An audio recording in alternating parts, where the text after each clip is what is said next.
2024 ফাইনালের কাটা ঘা হয়তো এখনো শোকায়নি সাউথ আফ্রিকাতে ক্রিকেটে।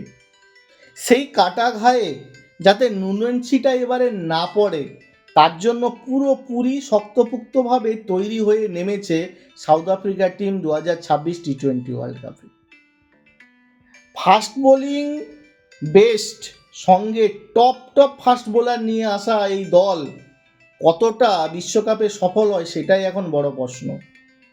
প্রথম ম্যাচে কানাডার বিরুদ্ধে লুংনি একগিরির 4 উইকেটে জাস্ট কানাডার ব্যাটিং লাইন আপ আস্তে করে চূর্ণ হয়ে গেল। রান তাড়া করতে নেমে ঢিলেঢালা শট এবং বড় অ্যাটাকিং শটের অভাবের জন্য জাস্ট খেলায় হেরে গেল কানাডা। কার কাছে? সাউথ আফ্রিকার কাছে, যারা 2024 টি20 ওয়ার্ল্ড কাপের রানার্স আপ ছিল। হারের তিক্ততা ভুলে ঘুরে দাঁড়ানোয় মরিয়া কানাডা, অন্যদিকে দাপুটে জয়ে ফুরফুরে মেজাজে থাকা দক্ষিণ আফ্রিকা। এই টুর্নামেন্টে সাউথ আফ্রিকার গতির কাছে অন্য কোনো দল কি টিকতে পারবে সেটাই এখন বড় প্রশ্ন ক্রিকেটের মহলে। নাকি ইন্ডিয়ান পিচে সাউথ আফ্রিকার ওই গতি আদৌ কোনো কাজে আসবে না, সেটাই এখন দেখার।